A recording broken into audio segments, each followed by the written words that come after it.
Hi guys, welcome to this video. This is Prashant. I'm the founder of Wordpandit and I'm bringing this series of videos to you where I explain words. This is the Words with Wordpandit.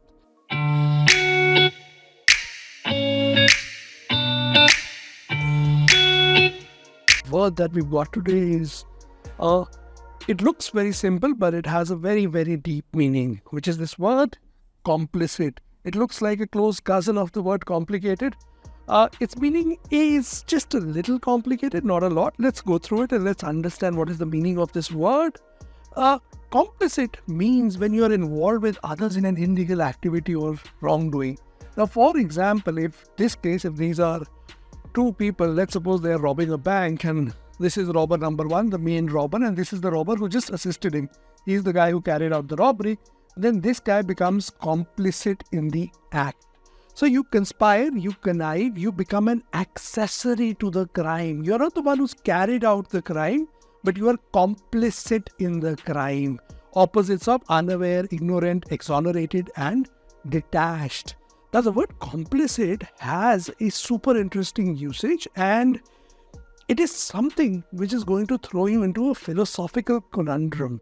What is a conundrum? A conundrum is something which confuses you. So you learn the word complicit, you also learn the word conundrum. What is this conundrum that we are faced with? Look at this usage. If you know about the crime and say nothing, you are complicit in the act. What do we mean by this? Imagine you witnessed an accident on the side of the road. You had no active contribution to that accident and someone lost his life. You saw the culprit, you saw the guilty party, and you chose not to report the crime. You chose not to be a witness in the legal proceedings for that crime. Now, effectively, you've become complicit in the crime. How? Because you've not reported the crime. You've known who has committed the crime. If the criminal has gotten away scot-free, then you are complicit in the crime, right? Now, whether you should take the moral guilt for this or not, it is going to divide people, and there would be different schools of thought as we have in life, right? Human beings inherently divide themselves into categories and start opposing each other. So there would be a school of thought that would say that, yes, you are complicit. There would be a school of thought which would say, no, you're not complicit. You do not have any moral responsibility for this particular act of not reporting the crime. In any case, you would be able to use the word complicit either you use it as complicit or not complicit.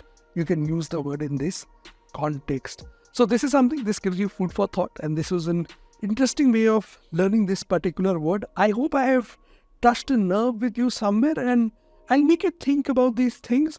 As an educator, as a teacher, as a faculty, it is my role to nudge you, push you into thinking about these little things and situations that we have around us. The more we think, the more we learn, the better we get at living life, right? So that is what our attempt is, and that is what we are trying to do here. I hope you had a pleasant learning experience with us today. Do sign up for our few free live streaming sessions. The Google form link is given below. My team will get in touch with you.